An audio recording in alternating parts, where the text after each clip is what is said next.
जता त्राहि त्राहि दुनिया कह रहल है, ओतय एक भक्त उम्मीद के संग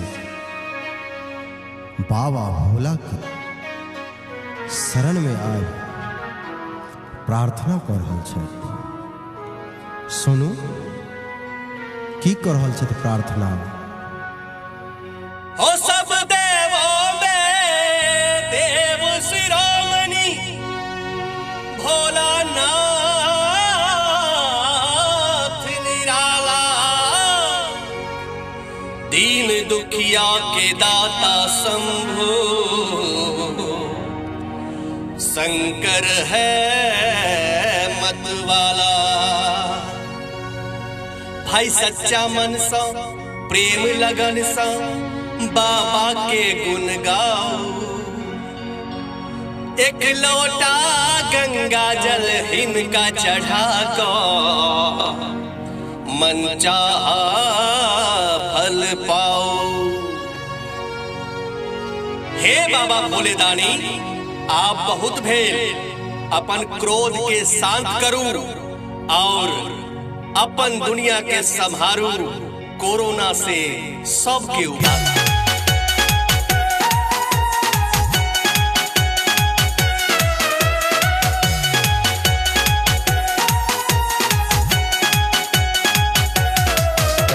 अपने सब सुन रहल छी टॉप म्यूजिक के प्रस्तुति।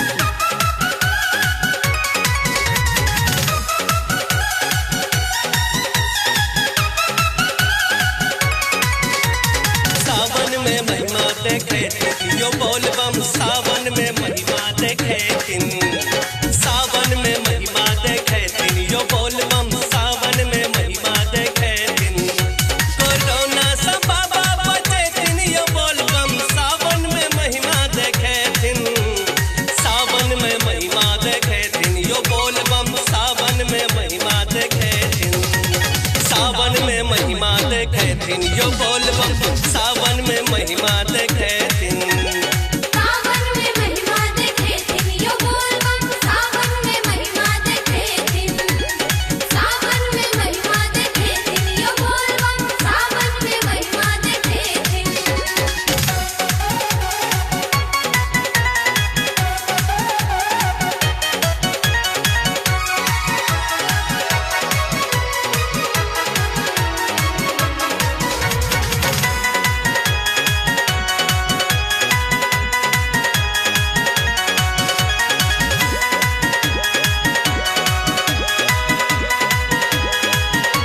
गंगा जल सा बाबा के मनायब, बोल बम कही बाबा के जगायब, फूल बेल पात तोरी तोरी लायब, बाबा के विपदा सुनायब। दुनिया पर छै कोरोना भारी, शिव शंभु भोला त्रिपुरारी,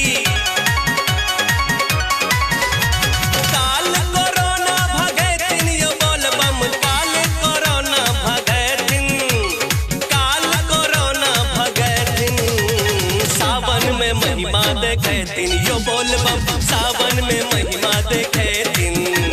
सावन में महिमा देखे तिन यो बोल बम, सावन में महिमा देखे तिन, सावन में महिमा देखे तिन यो बोल बम, सावन में महिमा देखे तिन।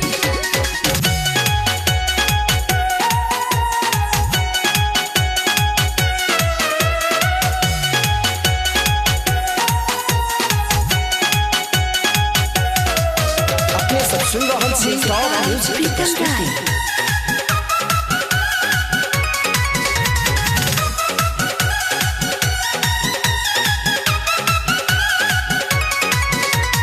दिख धारण कैलन बाबा, नीलकंठ कहलन बाबा, बाबा छठ पाप विनाशी, शिव शंभु कैलाश के वासी।